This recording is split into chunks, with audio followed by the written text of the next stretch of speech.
नमस्कार, मी दीपक कोयंडे. लय भारी अदाकारी या माझ्या यूट्यूब चॅनलमध्ये मी आपणा सर्वांचं स्वागत करतो. आज आषाढी एकादशी या निमित्तानं माझ्या चॅनलवरील सर्व रसिक प्रेक्षकांना मी हार्दिक शुभेच्छाही देतो. मनी मानसीचा आजचा हा 16वा भाग आहे आणि हा 16वा भाग थोडासा हटके आहे, कारण मी आज स्क्रीनवरती आलो आहे आणि स्क्रीनवर मी फक्त या पुस्तकातल्या मानसीसाठी आलो आहे, कारण मानसीला प्रतिबिंब हा भाग खूप आवडतो आणि केवळ तिच्यासाठी, कारण आजही तिचे डोळे तिचे कान आहेत. त्यामुळे माझ्या काही लिप मुमेंट्स होणार आहेत. त्या लिप मुमेंट्सद्वारे तिला कळणार आहे की मी वाचन कसं करतो आहे, चांगलं करतो आहे की वाईट करतो आहे. तिच्या कमेंट्स येणार आहेत, तुमच्याही कमेंट्स आल्या पाहिजेत. तुम्ही लाईक करा, शेअर करा, सबस्क्राईब करा. चला तर मग सुरू करूया अभिवाचनाला.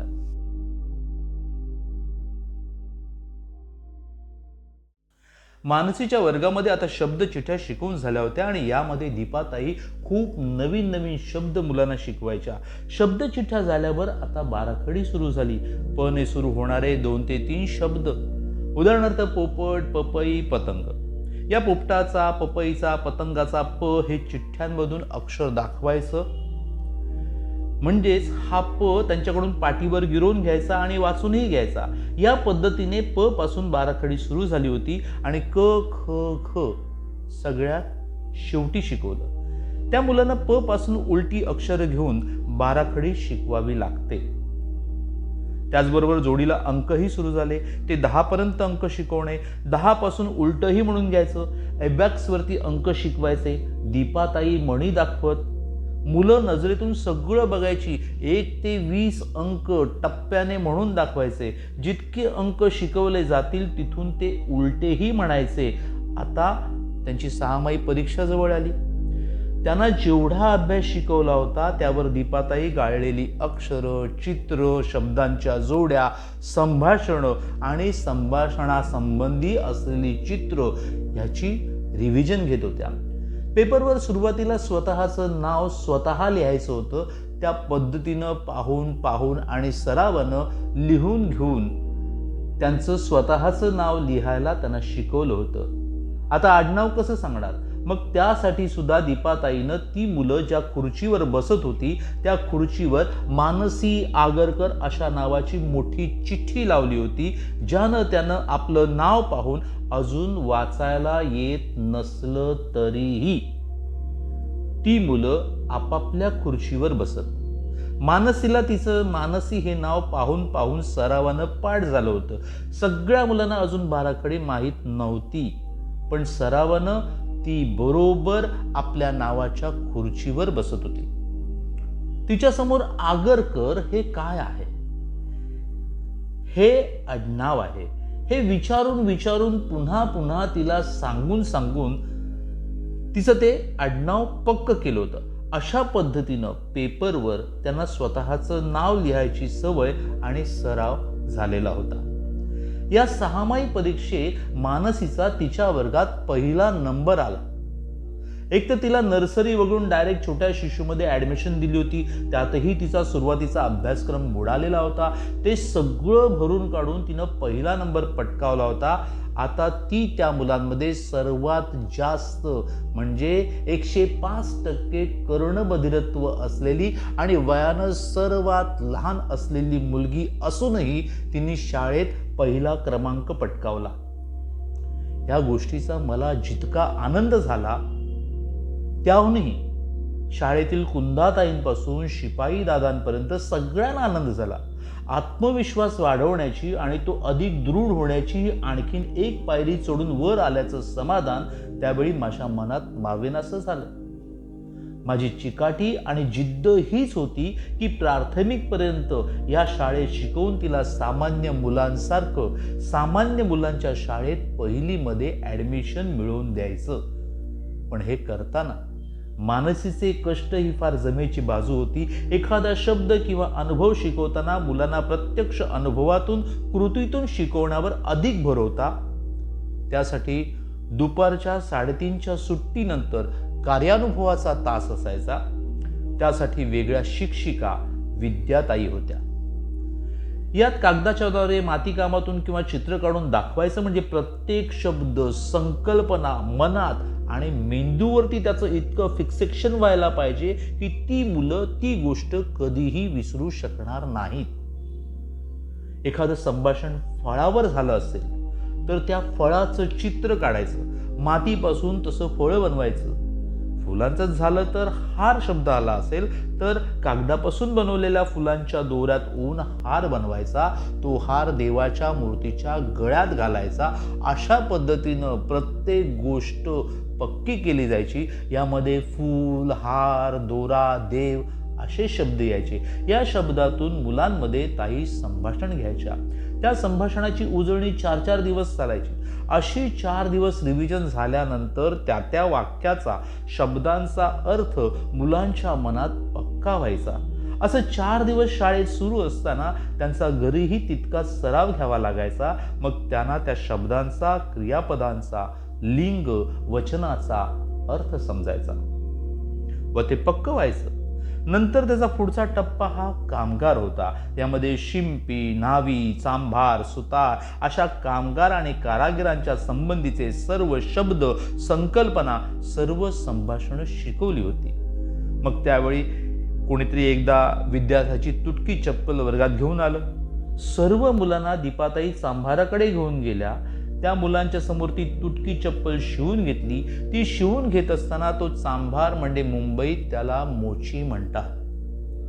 या मोच्याजवळ असलेलं त्याचं सगळं साहित्य दीपाताईंनी मुलांना दाखवलं. चप्पल शिवताना, खिळे मारताना त्यानं चप्पल कशी शिवली, त्याच्यासाठी लागणारी हत्यारं, ती शिवून झाल्यानंतर त्याला पैसे कसे दिले, हे सगळं दाखवून परत वर्गात आल्यावर त्याची चित्र काढून ती पुन्हा तशाच क्रियेने दाखवून आपण काय काय केलं, कसं केलं, यातून चप्पल तुटली म्हणजे काय, या तुटली हा शब्द येतो. मग हा शब्द त्यांना समजावून कसा सांगणार? तर प्रत्यक्ष तुटलेली चप्पल दाखवून ती चप्पल तुटली अशा पद्धतीनं. आणखीन कोणत्या गोष्टी तुटतात हे दाखवायचं आणि तुटणे हा शब्द शिकवायचा. मग या प्रत्येक शब्दाचा अर्थ त्यांना कळतो, तो लक्षात राहतो. मग उलट संभाषण सुरू होतं. मुची काय करतो? मग तो चप्पल शिवतो. अशा पद्धतीनं प्रत्येक शब्द, त्या शब्दामागचा आशय, त्या शब्दांच्या संकल्पना, त्या शब्दासंबंधीच्या घटना, कृती, चित्र, यातून तो शब्द त्यांच्यासमोर मांडला. शिकवण्याची अशी पद्धत ताईने दाखवली. हे पाहिल्यावर मी वेडावून गेले. मी लगेच मानसीला न्हाव्याकडे घेऊन गेले आणि त्या संबंधी सर्व शब्द, संकल्पना मी शाळेतल्याप्रमाणे तिच्यासमोर उभ्या केल्या. हे करताना प्रयोगशाळेत एखादा प्रयोग करावा आणि तो प्रयोग करताना त्यात घडून जावं, तल्लीन व्हावं, इतक्या तन्मयतेने मी ते प्रयोग करत होते. शाळेत ताईने मातीचा गणपती करून दाखवला की मी लगेच वेगवेगळ्या देवांच्या मूर्ती दाखवायची. देऊळ या संकल्पनेभोवती जे जे शब्द होते ते दाखवण्यासाठी मानसीला घेऊन मी जवळ असलेल्या देवळात गेले. मग त्यासाठी घरी अगोदर देवळाचं चित्र काढायचं, देऊळ हा शब्द लिहिला आणि तिला देऊळ हा शब्द सतत बोलून परिचयाचा करून दिला. आता देव देवळात राहतो, आपण घरात राहतो. यातील राहणं ही क्रिया मी तिला कशी सिद्ध करून दाखवणार? कृतीतून किंवा माती आणि चित्रातून कसं समजावून सांगणार? त्यावेळी राहणं हा एक शब्द 15-20 दिवस समजावण्यात गेले. सारखं सारखं समजावून सांगितल्यानंतर तिला राहणं या शब्दाचा अर्थ समजला. राहणं हा शब्द आपण तिला ऐकू येत नसताना ओठांच्या हालचाली पाहून एखाद्याला आपण कसं समजावून सांगणार? आपण राहतो म्हणजे नेमकं काय करतो ते शब्दात सांगायचं झालं तर ते कसं सांगायचं? मानसीला त्यापूर्वी घर, झोपतो, खातो, आंघोळ करते हे शब्द माहीत होते. मग जेवतो, झोपतो, आंघोळ करतो कुठं असा प्रश्न विचारला तर ती म्हणायची घर. मग त्याला म्हणायचं हे सगळं आपण करतो, तिथं आपण राहतो. मग कुठं राहतो? घरात राहतो. अशा पद्धतीने राहणं हे तिच्याकडून उत्तर मिळायचं. त्यानंतर आई, बाबा, तू, मी राहतो. कुठं राहतो? तर घरात राहतो. पटापट त्या संबंधी सगळं शिकवायचं असं मी ठरवलं. पक्षी, प्राणी कुठं राहतात या संबंधी सर्व चालू केलं. ह्या शिकण्यातून जितका त्रास व्हायचा तितकाच प्रचंड आनंद तिच्या शिकण्यातून आणि शिकवण्यातून मला मिळायचा. प्रत्येक शब्दाचं आकलन झाल्यानंतर किंवा तिला तो कळतोय याची जाणीव झाल्यानंतर प्रचंड आनंद व्हायचा. दीपाताई एकीकडे वर्गात खूप काही घ्यायच्या. त्यांचं पाहून मी त्या संबंधी वेगवेगळ्या प्रकारातून अभ्यास घ्यायची. अशा पद्धतीने असे शब्द आणि त्या शब्दांभोवतीच्या संकल्पना तिच्या मनावर आणि मेंदूवर ठसविण्याचं मला जणू वेडच लागलं होतं. माणूस एखाद्या व्यसनाच्या आहारी गेल्यावर त्याला जसं आणखीन खूप पाहिजे की त्याची भूक वाढत जाते, त्याचा हव्यास वाढत जातो आणि ती गोष्ट नाही मिळाली तर तो बेचैन होतो, तसं मला या शब्दांचं आणि भाषेचं झालं होतं. देवळाचं चित्र काढल्यावर आणि तो शब्द लिहून झाल्यावर नारळ, उदबत्ती, हार हे सगळं तिला दाखवलं. पुन्हा पुन्हा विचारून व म्हणून घेतलं. मग अशा देवळात बाप्पा राहतो हे तिला सांगायचं होतं. मग पुन्हा प्रश्न, कोणता बाप्पा राहतो? तिथे तो राहतो म्हणजे काय करतो याचं पुन्हा कोडं असायचं. त्यावेळी या सगळ्या संकल्पना समजावण्यासाठी मी तिला देवळात घेऊन गेले आणि प्रत्येक गोष्ट आवर्जून समजावून तिला दाखवून सांगितली. पाठांतरापेक्षा आकलन आणि विस्ताराने त्या संबंधीचं ज्ञान देणं यावर जास्त भर द्यावा लागत होता. एखादी भाषा आपण किती सहज शिकतो पण ती तितकी सोपी नसते. बोलता बोलता किती क्रियापद, विशेषण आपल्या बोलण्यातून आपण वापरतो ते आपल्यालाही माहीत नसतं. शनिवारी देवळात गेल्यानंतर मानसीला आरती ओवाळताना दाखवलं, नारळ फोडून दाखवला. त्यावेळी नारळ फोडला, तीर्थप्रसाद घेतला, ते सर्व दाखवलं. परत घरी आल्यावर चित्र काढून सर्व क्रियांची परत उजळणी केली. पुन्हा रविवारी घरी उजळणी घेऊन देवळात गेलो. आम्ही दोघी तिथं सगळं पुन्हा त्या क्रिया म्हणजे ओवाळणं, नारळ फोडणं, तीर्थप्रसाद, बाप्पाचं नाव सांगितलं आणि घरी आल्यावर परत उजळणी घेतली. असं 3 दिवस सराव घेत राहिले. मग ओवाळणं हे क्रियापद सापडलं आणि त्या क्रियेची प्रयोगातून तिला ओळखही करून दिली. ती क्रिया करत असताना ओवाळणं या क्रियापदाबरोबर आणखीन बरीच क्रियापदं सापडली. उदाहरणार्थ तीर्थ प्याले, नारळ फोडला. मला आता नुसता नादच लागला होता की मानसीला काय दाखवून किती शिकवू. ती पण खूप छान प्रतिसाद देत होती. तिला भाजी मंडईत, पोस्टात, बँकेत, चौपाटीवर सगळीकडे घेऊन जायचे. तिथली माहिती सांगायचे. माहिती सांगून व दाखवून झाली की वर्गात मानसीकडून बातमी दिली जायची. उदाहरणार्थ मी चौपाटीवर गेले होते, मग दीपाताई त्यावर संभाषण घ्यायच्या. अशा प्रकारे त्या 6 महिन्यात खूप संभाषणं झाली. मानसी संभाषणात चांगला सहभाग घेऊ लागली. तिला एक आत्मविश्वास येऊ लागला. तिला मी नुसतं म्हटलं ना, मानसी आपण स्टेशनवर काय पाहिलं त्याची बातमी द्यायची. मग संभाषणात तुझं नाव फळ्यावर येणार, तू सांगणार ना. मानसी लगेच तयार असायची. अशा पद्धतीनं रस्त्यात सुद्धा काही वेगळं दिसलं तरी थांबून तिला दाखवायचे, तिच्याशी बोलत राहायचे. मग अशा वेळी माझ्याकडे रस्त्यावर कोण बघतंय, मला कोण काय म्हणेल याचं मला जरा सुद्धा भान नसायचं. तिला रस्त्यावरून जाताना येताना सतत दुकानांच्या पाट्या वाचायला लावायचं. भोवतालच्या परिसरातून खूप तिला शिकवण्याचा माझा प्रयत्न असायचा. मला चांगलं आठवतंय, पावसाचे दिवस होते. मी व मानसी बसमधून खाली उतरलो आणि शाळेकडे चालत चाललो होतो. रस्त्यात एक खड्डा आला. त्यात खूप पाणी साचलं होतं आणि त्या पाण्यात बाजूच्या झाडाचं प्रतिबिंब दिसत होतं. आम्ही दोघं जवळ उभे राहिलो तर आमचं पण प्रतिबिंब त्यात दिसू लागलं. मी लगेच ठरवलं की मानसीला प्रतिबिंब ही संकल्पना शिकवायची. कुठलाही शब्द शिकवताना तिच्या वयाचा विचार करत नव्हते. ती आकलन किती करते यावर ते ठरत होतं. तिला तेव्हा बरोबर बरेच शब्द, वाक्य समजत होती व ती बोलत होती. तिचं आकलन चांगलं होतं. मग मी तिला खड्ड्या शेजारी उभं केलं.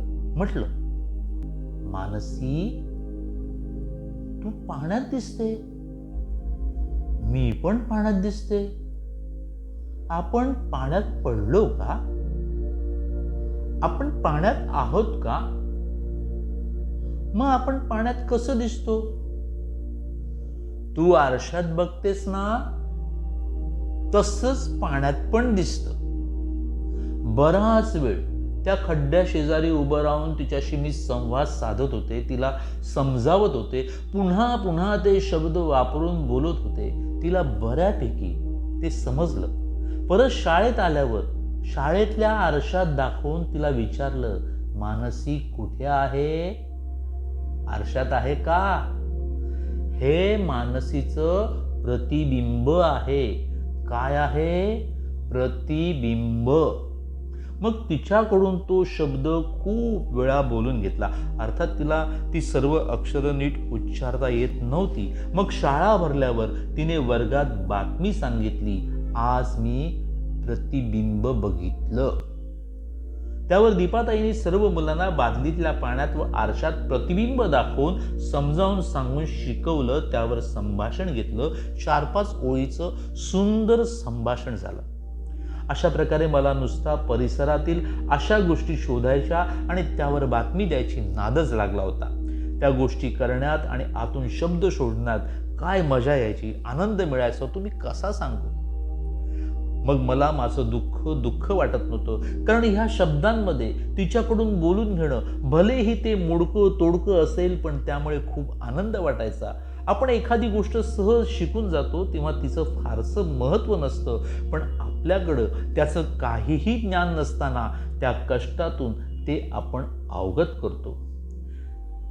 त्या कष्टामुळे मला प्रत्येक शब्दाचं, शब्दाच्या प्रत्येक अंगाचं, त्या शब्दामागे उभ्या असलेल्या विस्तृत संकल्पनाच्या आशय समृद्ध भांडाराचं मूल्य कळलं. मला त्याची किंमत कळली. मी दररोज एक शब्द आयुष्याच्या प्रयोगातून घासून तासून घेत होते. या शब्दात मी माझा जीव एकरूप करत होते.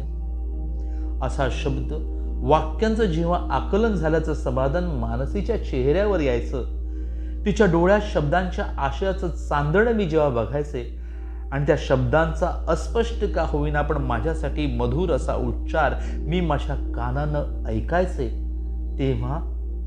तेव्हा शब्दची अमुच्या जीवाचे जीवन असं तुकोबारायाने म्हटलं आहे, त्याचाही अर्थ मला कळू लागला. आम्हा घरी धन शब्दांचीच रत्ने, या शब्दरचनाचं आणि रत्नाचं भांडार मी रोज नव्यानं कवेत घेत होते. शब्दांच्या मायेत म्हणा किंवा माया जाळात गुंतत होते. शब्दांना श्वासातून पुन्हा पुन्हा जिवंत करत होते.